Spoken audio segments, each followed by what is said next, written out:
Steve Sherlock here for Franklin Matters, Franklin Public Radio, available anywhere, anytime on the internet, in your browser at WFPR.FM, and in the local Franklin, Mass area FM radio band 102.9. Yeah, the radio dial. It's a dial or maybe a push button you can preset 102.9. Here today, virtually, with another candidate interview, this time KP Sompally, incumbent candidate for school committee. KP, thank you for doing this.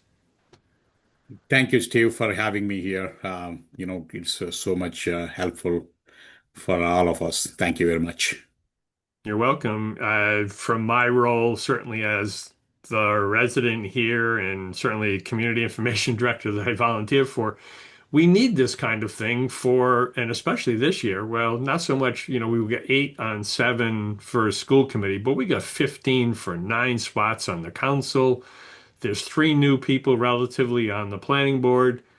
We need to get your info out, and I wanted to really to try and coordinate with the studio, and unfortunately the volume of the schedule just they just couldn't accommodate. But hey, Zoom can do this, so it's given me an opportunity to really hone my video editing skills because that's something I really hadn't been practicing on. So yay, it's working. And yeah, I understand that. Thank you. So we'll begin where we usually actually, before we begin, for the listeners, hopefully you've seen some of the others. If you're just tapping into this one for the first time, there's a series of questions, three questions that are the same for all candidates to get a little bit of the background and then on the roll. And then we get into role specific questions. So for KP today, he'll be getting the school committee questions. Obviously, they're separate for town council, planning board, etc. They've had the questions beforehand because we want to have a conversation. There's no tricks about this. They're prepared, and we'll.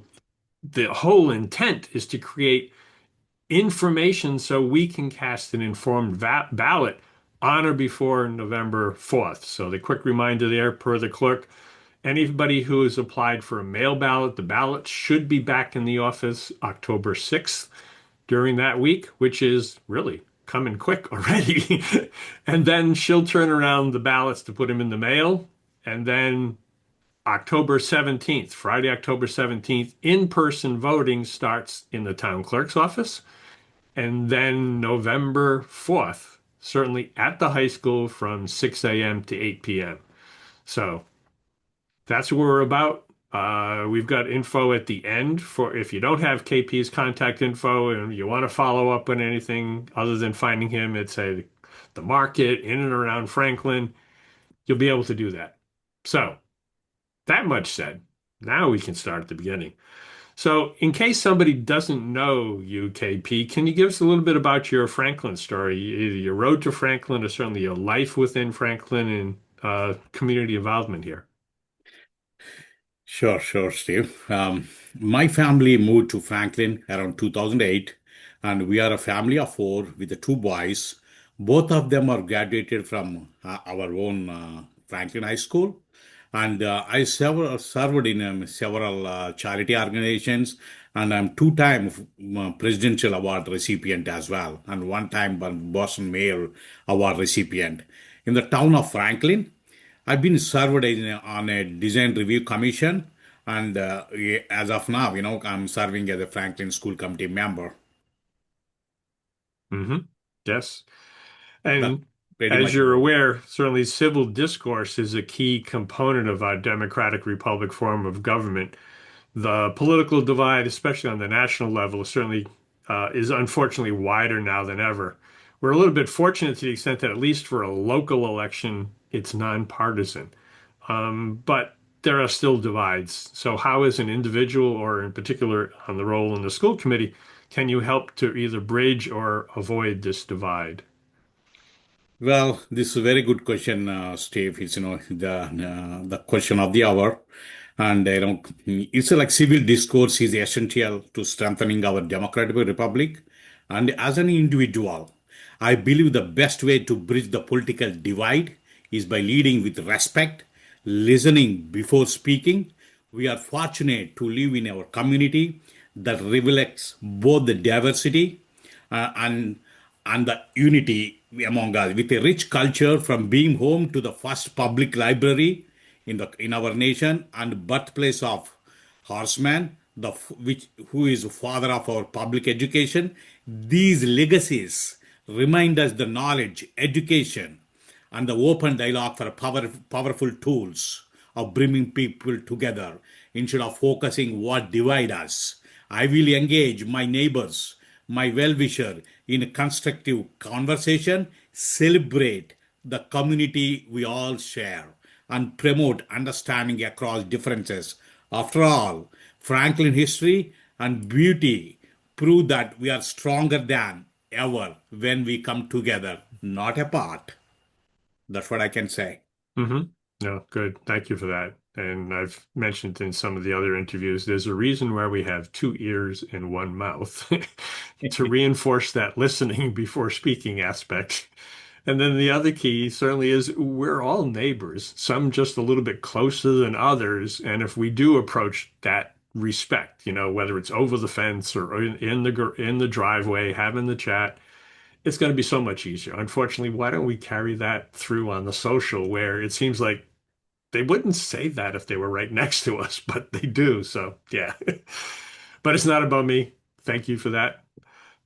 Moving into the next question, then. So, focusing more specifically on your experience and your background, what aspects of those will help you to serve in this particular role on the school committee?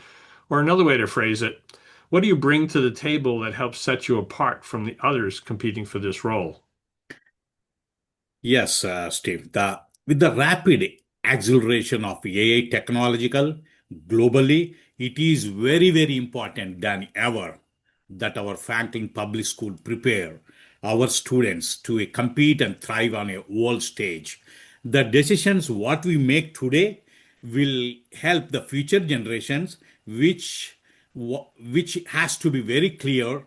I am not promising miracles is going to happen, but what I do and what I bring, however, is the valuable perspective and proven experience of the incumbent who has already been deeply engaged in the work of strengthening our schools. I understand the challenges, the priorities, and the opportunities. Opportunities are unique to our district. I can leverage that knowledge to continue building on the progress we have made. What sets me apart is not only my experience, but also my commitment of making decisions that always put students first. I bring the ability to listen, collaborate, and advocate for what our children need to succeed in the increasingly competitive and fast changing world. My focus is on ensuring that every student in our Franklin has the foundation for a bright and successful future. And I'm ready to continue working hard toward that goal. That is nothing but school committee. That's Hmm, all. thank you for that. And then moving to the specific questions on the school committee, certainly with the redistricting decision behind us and the implementation actually starting in this September, it's still underway. What do you see as one of the key priorities for the district as we go forward? Um, See, while the redistricting now is behind us, I believe our next priority should be focusing on day-to-day experience, which is operational issues of our students and our families.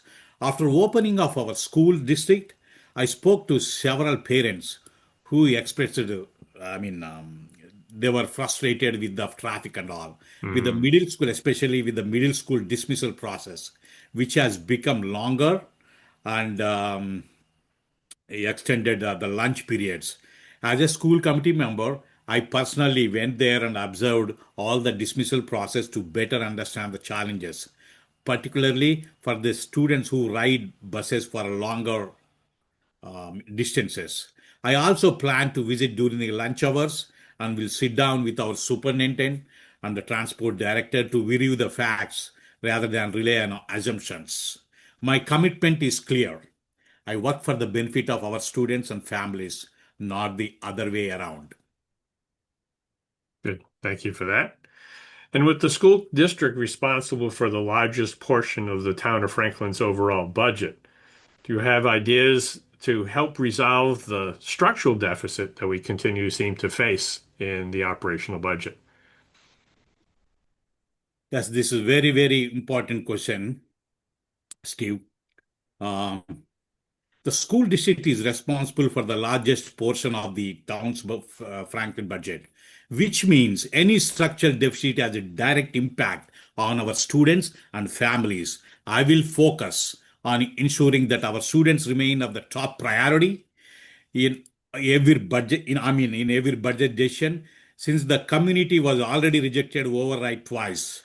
Another override at this time, instead of we, a school committee must bridge the gap by becoming a strong, united voice for our students, making clear to the council, education, exploring the efficiencies of and partnerships, um, and alternative revenue opportunities while studying the current situation, which will directly benefit our student. At the same time, I will press for transparent collaborative budget discussions with the town council, pushing for a fair allocation of resources that reflects the essential role of our school play in the health of our the entire community.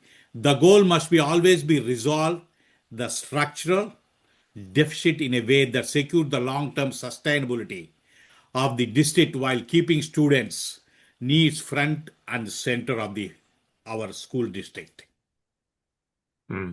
Good. Thank you for that. Well, we've touched on a few topics. If there's something other that we haven't talked about, you have an opportunity to, since we've got this platform and the people are watching and listening, you've got this opportunity to add something else to the discussion so that they'll at least know, oh, KP said that. Yes, that's good. Yeah. While we discussed, a wide range of topics today, I would like to leave voters and residents with a few closing points and thoughts. Over the past 2 years, some of the most challenging in the history of the Franklin School Committee, we faced very difficult situations like budget decisions and a complex our redistricting like Kennedy and all. Like personally converting our Blue Ribbon School Kennedy was the toughest decisions and for me. I have remained committed to asking thoughtful questions, understanding the issues in depth, and ensuring meaningful action is taken. I am a doer, not just a talker, and this is the foundation of my approach to the leadership. I appeal to the every voter in our town as the world rapidly revolves with the acceleration of artificial intelligence. It is very, very essential that our students remain competitive and well prepared for the future while we continue to prioritize their mental well being. Now is the time for the right leadership to secure our kids' future in the increasingly competitive world. Above all, I finally request our community to choose the efficiency over ego for the sake of our students and the future of our Franklin community. We need the real leaders who act, not just a leaders for a namesake. Let us elect doers, leader who truly get things done. God bless our students. God bless United States of America. Thank you for having me. Well, thank you for that. And to the listeners, thank you for listening.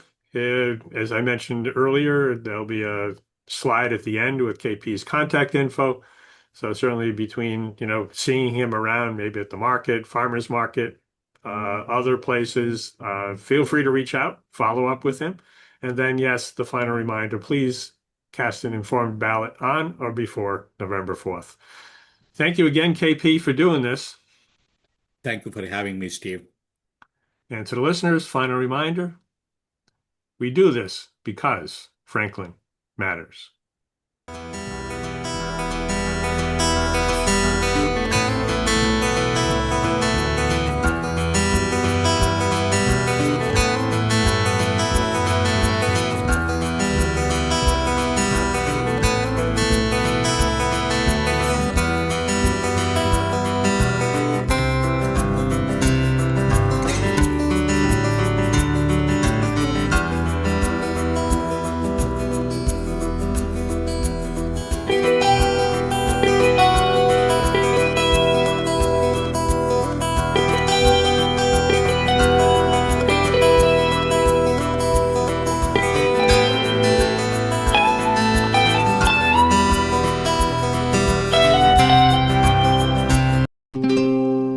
This program was made possible by your Franklin friends and neighbors, good folks just like you.